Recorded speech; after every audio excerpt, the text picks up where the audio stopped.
Maligayang panonood pong muli. Ito ang local electrician. Welcome po sa ating channel. At ngayong araw naman, pag-usapan natin ang pag-wiring ng 3-gang switch na may kasamang dalawang 3-way switch.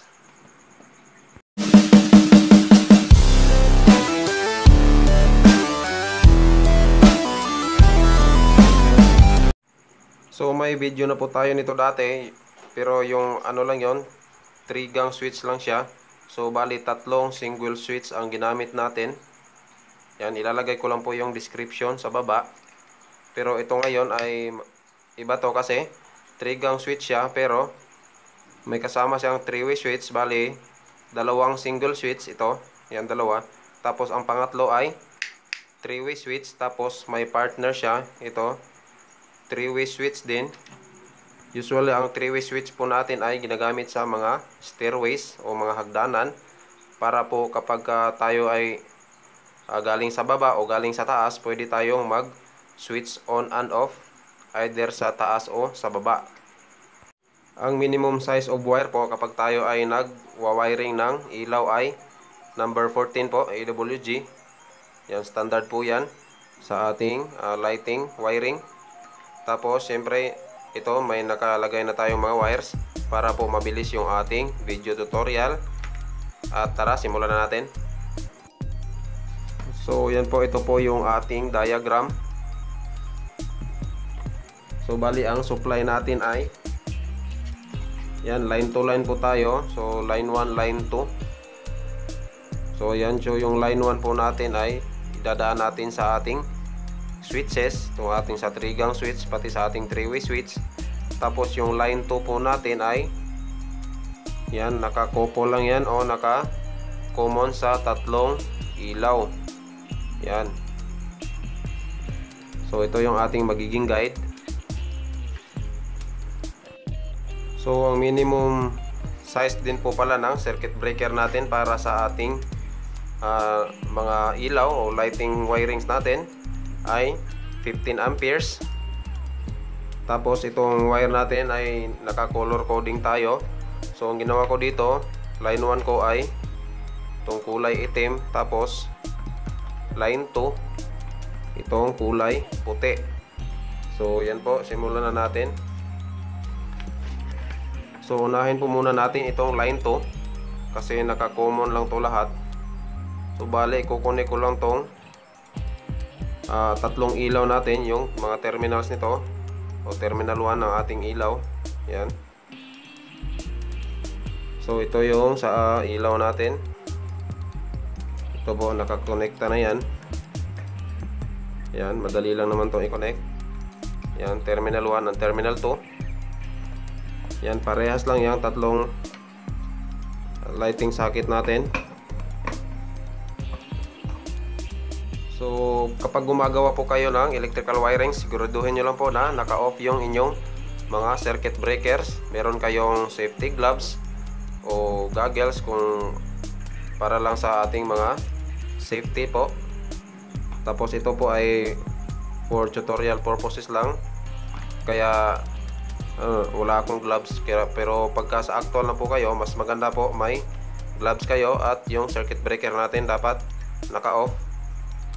So ito yung ating line 2, unahin muna natin to.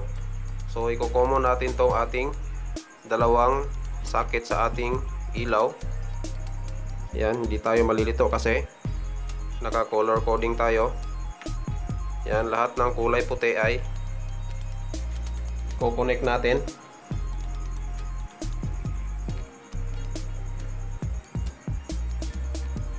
Yan. Ito dito sa kabila.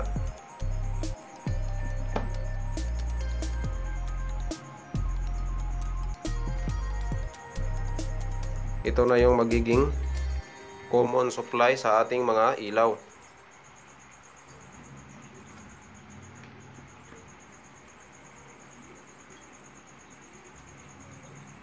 Yan. Para hindi tayo sure tayo na hindi tayo maso-shorted kasi naka-color coding tayo. At yan, line 2 natin, nasa ilaw na yan lahat. Tapos yung ating line 1, itong kulay itim papunta sa switch. Ito na yung magiging tig-isang supply niyan sa isa-isa ng ating mga ilaw. Tapos na po natin yung ating common wiring sa ating mga terminal ng ating mga socket. Next po is yung ating switch na, itong ating 3-gang switch. So may naka-jumper na ako dito. So pag-jumper lang po nito ay gagawa lang tayo ng itong maiksi na wire ganito. Make sure nyo lang na sakto yung nyo dito, pagkabalat. So may sukatan naman to, yan. Sukatin lang dyan, ito medyo mahaba to. Yan, ito yung magiging sukatan yan. Kung gaano kahaba yung ipapasok o babalatan natin. Tapos ganito, salpak na natin yan sa slot ng ating switches. Yan, dapat walang makikita na copper wires sa labas. Yan. Tapos since dito natin ilagay yung ating jumper o yung ating common, so dyan din natin ilalagay sa taas dito yung ating line 1 supply, kasi konektado na lang naman to lahat, itong linya na to, kasi naka jumper na tayo. So pag nalagyan na natin to ng supply, ibig sabihin may supply na din tong ating dalawang switch sa baba. So ito yung ating line 1 na wire galing sa ating breaker. Yan, so kukunik lang natin yan dito sa wire papunta sa ating switch supply. Ngayon, paano natin malalaman kapag marami ng wire tapos parehas pa ng kulay? Kasi sa actual po ay hindi mo na makikita na ganito, lalo na malalayo yung wiring. So ang ginagawa natin kapag bago natin hilahin o mag cable pulling ay nilalagyan natin yan ng tagging. Halimbawa itong sa akin ay nilagyan ko ng ganito, itong isang buhol. Yan, so ito na yung supply ko. O kaya lagyan nyo ng tagging ng electrical tape. Halimbawa ganito, lagyan nyo ng isang ikot ng electrical tape.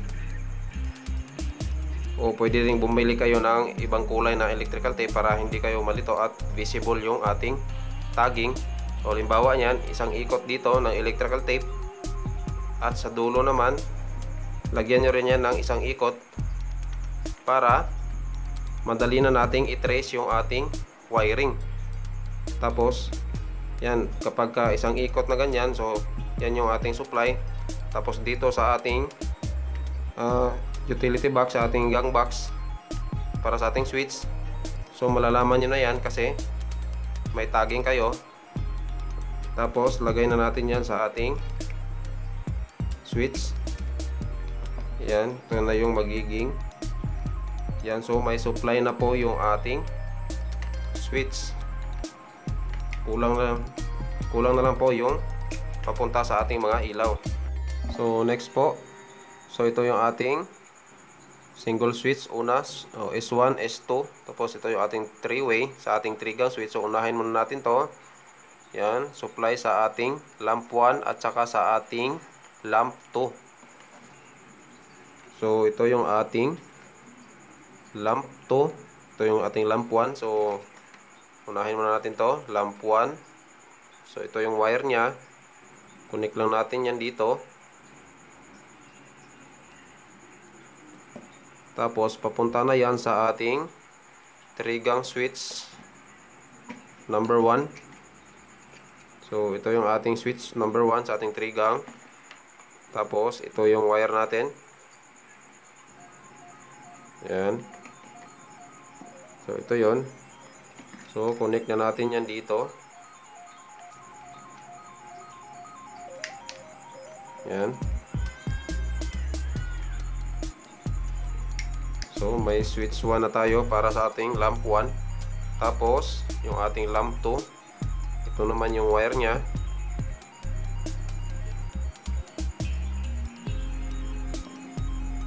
So dapat po pagka mag cable pulling tayo, may tagging po para mabilis na tayong mag-wire. Hindi na tayo malilito pag trace.